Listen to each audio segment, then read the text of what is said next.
नमस्कार। राजस्थान की तमाम फटाफट खबरों में आपका स्वागत है। राजस्थान की खबरों के लिए आपसे निवेदन कि यदि आपने राजस्थान की खबरों के लिए आपके अपने चैनल को सब्सक्राइब नहीं किया है तो कृपया करके आपके अपने चैनल को सब्सक्राइब कर लें। तो बढ़ते हैं आज की प्रमुख राजस्थान की खबरों की ओर। जी हाँ, राजस्थान विधानसभा चुनाव को लेकर नामांकन प्रक्रिया पूरी होने के बाद सीएम अशोक गहलोत ने बाली और सुमेरपुर में सभा की। इस दौरान उन्होंने कहा कि यहाँ के विधायक ने मांगने में कंजूसी की है, लेकिन उसके बाद भी उन्होंने देने में कोई कंजूसी नहीं रखी। सीएम ने कहा कि भाजपा के लोग हमें बदनाम करते हैं कि हम हिंदू नहीं है, गो भक्त नहीं है, लेकिन इन आरोपों में कोई दम नहीं है। हमारी सरकार गौ माता की सेवा करने वाली सरकार है। गायों के लिए अलग विभाग बनाया, लंपी के समय 40,000 रुपये मुआवजा दिया, दूध पर 5 रुपए का बोनस दे रहे हैं। पिछली सरकार ने गायों के लिए 500 करोड़ रुपए का अनुदान दिया था, हमने 3,000 करोड़ रुपए का अनुदान दिया है। उदयपुर में प्रधानमंत्री नरेंद्र मोदी की सभा के अगले दिन शुक्रवार को उदयपुर में पूर्व केंद्रीय मंत्री और कांग्रेस के वरिष्ठ नेता जयराम रमेश ने भाजपा पर जमकर जुबानी हमला बोला। पूर्व केंद्रीय मंत्री जयराम रमेश ने कहा कि भाजपा के 2 सुपरस्टार कैपेड ईडी और सीबीआई हैं। भाजपा ने अपने सुपरस्टार कैंपियन ईडी और सीबीआई राजस्थान और छत्तीसगढ़ में कांग्रेस सरकार के खिलाफ उतारकर केंद्र की मोदी सरकार इन एजेंसियों का मिसयूज कर रही है। एक दिन पहले उदयपुर की सभा में पीएम मोदी के कन्हैया लाल की हत्या राजस्थान सरकार पर बड़ा दाग देने और बड़े मगरमच्छ भी पकड़ेंगे वाले बयान पर जयराम रमेश ने कन्हैया लाल के हत्यारों का उदयपुर के भाजपा नेताओं के साथ फोटो दिखाते हुए कहा कि प्रधानमंत्री जी, यह किस पार्टी के मगरमच्छ है। पूर्व मुख्यमंत्री श्रीमती वसुंधरा राजे ने कहा कि जाते जाते कांग्रेस सरकार राहत देने का अभिनय कर रही है, ऐसा पिटारा खोल रही है जिसमें दिखावे के अलावा कुछ नहीं।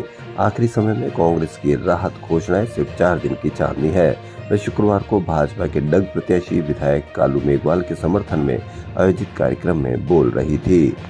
सवाई माधोपुर जिले के चौथ का बरवाड़ा में पदस्थापित सिविल न्यायाधीश के घर पर रात के समय हुए पत्थर से हमले के मामले में थाना प्रभारी टीनू सोगरवाल व एक अन्य पुलिसकर्मी की भूमिका संदिग्ध है।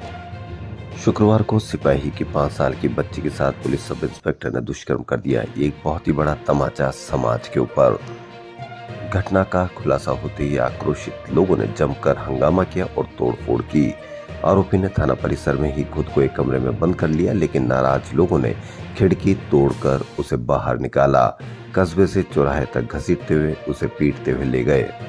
बच्ची उसी थाने की कांस्टेबल की बच्ची है।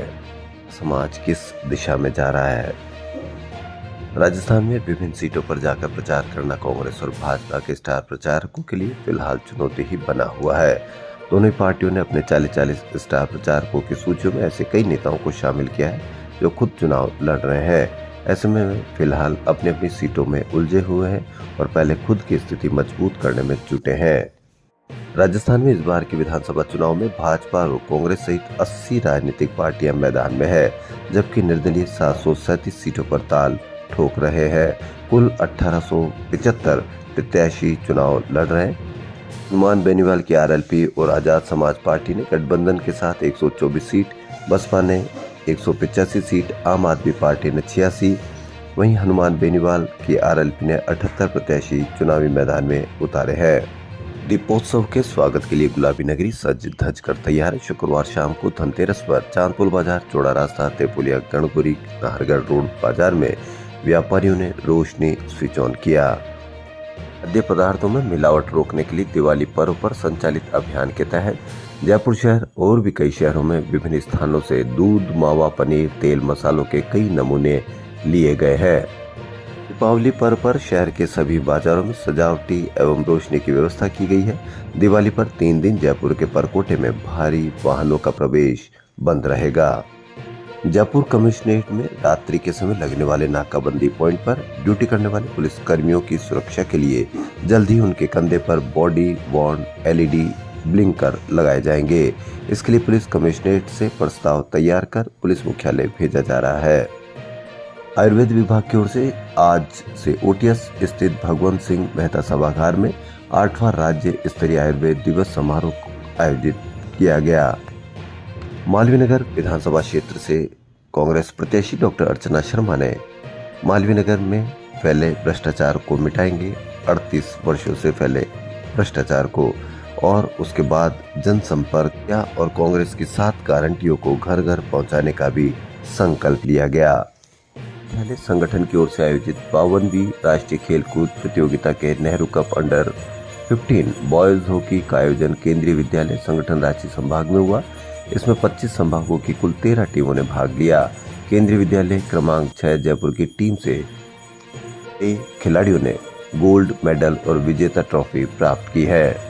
अंदाजी में इस विद्यालय की मास्टर रोनित चौधरी ने अंडर 17 में 2 गोल्ड मेडल प्राप्त किए। राजस्थान में धनतेरस को बाजारों में जमकर खरीदारी होने के चलते कारोबार का आंकड़ा 6000 करोड़ रुपए तक पहुंचने का अनुमान है, जो पिछली धनतेरस को हुए व्यापार के मुकाबले में 20% ज्यादा हो सकता है। व्यापारियों का मानना है कि पिछली बार से अधिक खरीदारी की गई लोगों के द्वारा।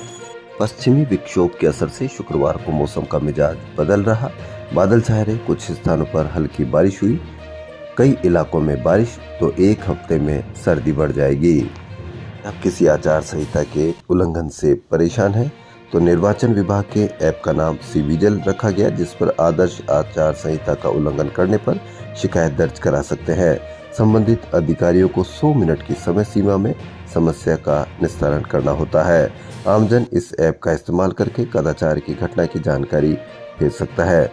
अभी तक प्रदेश में 12,000 शिकायतों में 100 मिनट के भीतर 3,689 का समाधान किया जा चुका है।